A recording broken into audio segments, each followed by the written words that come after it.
ഗ്രാമിക ന്യൂസിലേക്ക് സ്വാഗതം. അതിമാരക മയക്കുമരുന്ന് ഇനത്തിൽപ്പെട്ട MDMAയുമായി 2 പേർ കണ്ണൂർ സിറ്റി പോലീസിന്റെ പിടിയിലായി.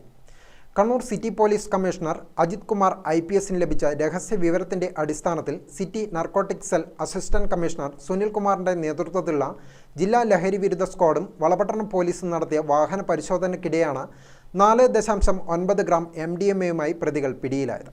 ആദികടലായി സ്വദേശി ഷാക്കിർ, നീർക്കടവ് സ്വദേശി ദീപേഷ് എന്നിവരാണ് പിടിയിലായത്. സംഘത്തലവനായ കൊച്ചുണ്ണി എന്ന് വിളിക്കുന്ന ആയിക്കര സ്വദേശി സജീർ ഓടി രക്ഷപ്പെട്ടു.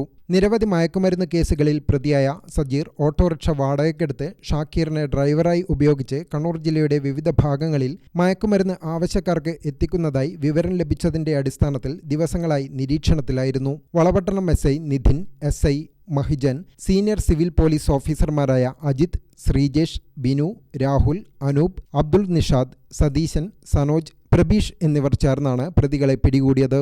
ഗ്രാമിക ന്യൂസ്, കണ്ണൂർ.